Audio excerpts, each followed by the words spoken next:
Selamat pagi sahabat-sahabat Kristus.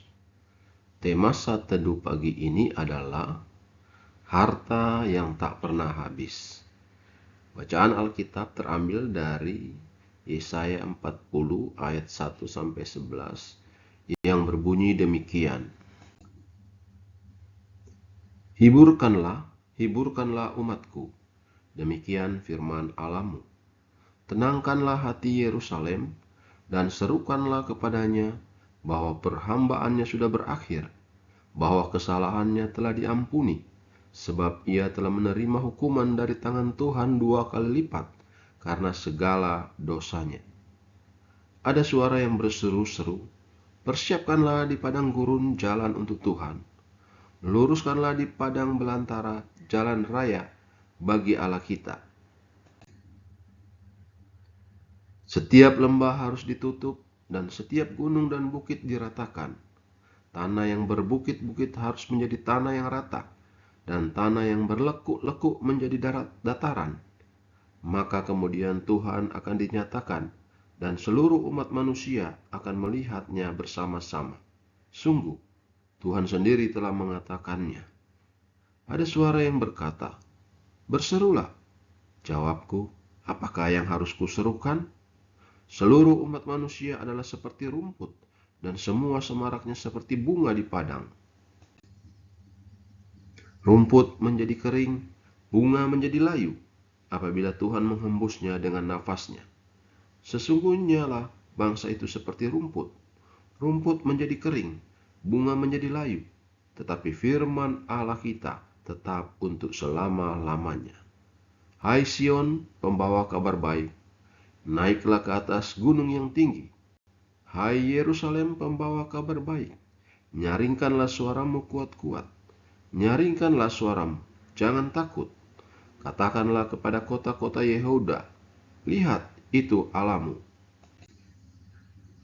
Lihat, itu Tuhan Allah. Ia datang dengan kekuatan dan dengan tangannya ia berkuasa. Lihat, mereka yang menjadi upah jeripayanya ada bersama-sama dia, dan mereka yang diperolehnya berjalan di hadapannya. Seperti seorang gembala, ia menggambalakan kawanan ternaknya dan menghimpunkannya dengan tangannya. Anak-anak domba di pangkunya, induk-induk domba dituntunnya dengan hati-hati. Ayat hafalan pagi ini terambil dari kitab Ibrani pasal 4 ayat 12 yang berbunyi, sebab firman Allah hidup dan kuat dan lebih tajam daripada pedang bermata dua manapun. Ia menusuk amat dalam sampai memisahkan jiwa dan roh, sendi-sendi dan sumsum. Ia sanggup membedakan pertimbangan dan pikiran hati kita. Di era informasi yang tidak terbatas ini, sangat mudah untuk mendapatkan Alkitab yang kaya dengan wawasan dan pengertian rohani. Dalam kitab suci kita ini, kita telah diberi pewahyuan tentang siapa Allah itu dan panduan praktis tentang bagaimana hidup hari ini dan mempersiapkan diri untuk kekekalan. Kitab suci mengajarkan, meyakinkan, dan mendorong kita melalui berbagai gaya sastranya. Ada catatan sejarah, puisi, doa, ratapan, nubuat, dan surat.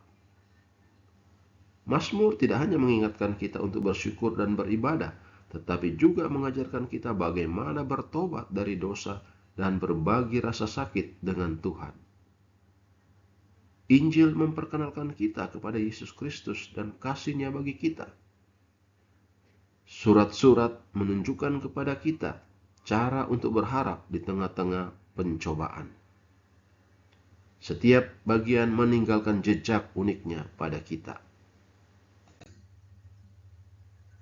Ketika kita meluangkan waktu untuk terlibat dengan kitab suci kita ini, bukan hanya jiwa kita sendiri yang kita temui, tetapi Tuhan sendiri.